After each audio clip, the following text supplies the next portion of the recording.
연말 시상식도 아닌데 커밍아웃을 엿가락 편성했지 뭐예요. 원래 1부는 에피타이저고 2부부터 클라이막스잖아요. 미안하지만 난 여자가 돼야겠어. 국에 밥 말면서 무슨 날씨 이야기 하듯이 그랬다니까요. 밥상머리는 피하고 싶었는데 가족이 한 자리에 모이는 유일한 시간이었거든요. 리허설로 단련된 담력이라기보다 나사가 완전히 풀린 거라고 봐야죠. 나도 그때 왜 그랬는지 모르겠어. 다시 되돌릴 수만 있다면 혓바닥 놀리기 전에 강냉에 털어버리고 싶은 심정이에요. 일부러 그렇게 뼈 맞고 발골당하려고 작정을 했나봐. 부모님 두 분 다 첫 커밍아웃 이후 입 딱 씻고 쌩까는데 무슨 돌부처 테스트하는 것도 아니고 심사 안 뒤틀리고 백이냐고. 약 빨고 간신히 토해는 저에겐 유서나 다름없었던 커밍아웃이었단 말이에요.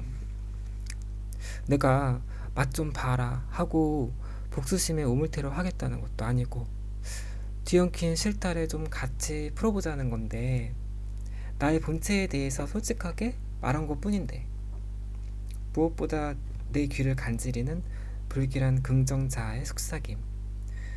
부모님이 널 진정 사랑하신다면 다 이해해 주실 거야. 그게 악마의 속삭임이었다니. 나 뇌졸중 올 뻔했잖아. 동성애자인 것만으로 날벼락인데 트랜스젠더라니. 둘 다 대 끊기는 거는 매한가지지만 최소한 동성애자는 여지라도 있거든요. 저희 부모님 입장에서 오물태웠지만 양반이지. 핵전쟁 떨어진데 설상가상 흑사병까지 덮치는 혼돈의 도가니랄까. 오죽했으면 농계 언니까지 소환했겠어. 옥반지 깍지손 걸고 우리 같이 죽자. 받아주시지 않을까? 김칫국 들이켰다가 코로 다 내뿜었지. 사형 선고 받을 줄은 꿈에도 몰랐어요. 커밍 아웃 한 번 더 했다가는 부관 참사 당하겠어.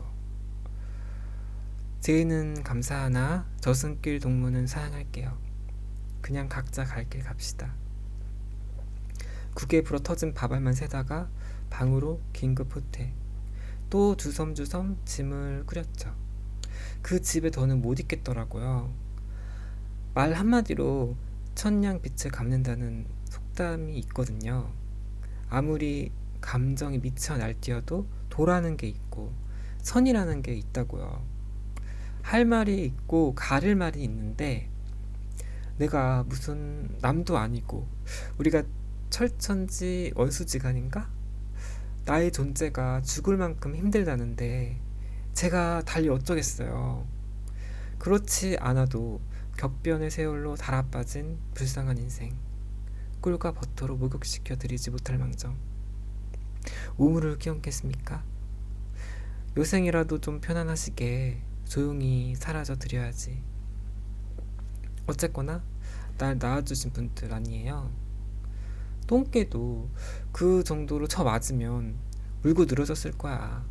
그러니까 제가 좀 핵고구마예요. 어떻게 생겨먹은 건지 부모님을 깨물 수가 없더라고요. 그냥 눈 딱 감고 목을 매달던지 바닷물에 뛰어들든지 퐁퐁이라도 원샷하지.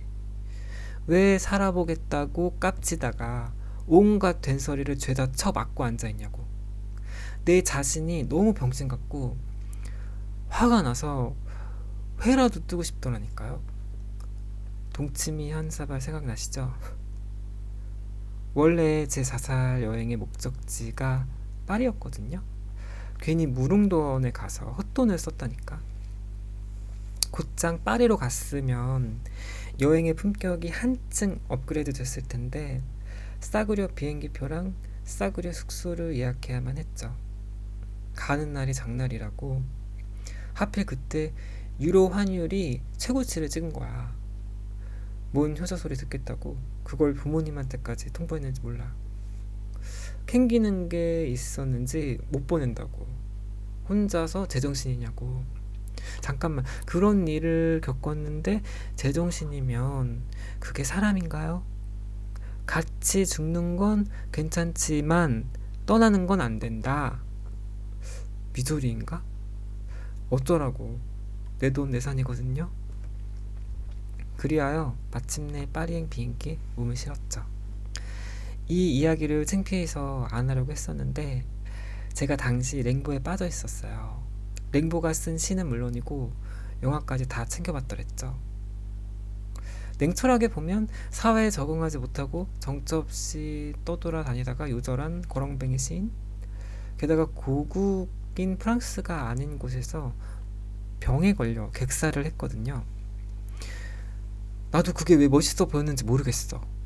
항마력 딸리시는 분들 죄송합니다. 랭보처럼 살고 싶었어요. 바람처럼 불꽃처럼 살다가 한떨기 꽃처럼 지고 싶었죠. 객사를 하든 요절을 하든 하고 싶은 대로 한번 살아보자. 그게 보통 깡따구와 기백으로 할 수 있는 일이 아니잖아요.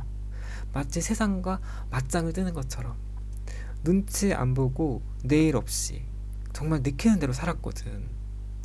용기와 기상이 넘치는 모험가에다가 심지어 예술가. 단숨에 저의 아이콘이 되어버렸지 뭐예요.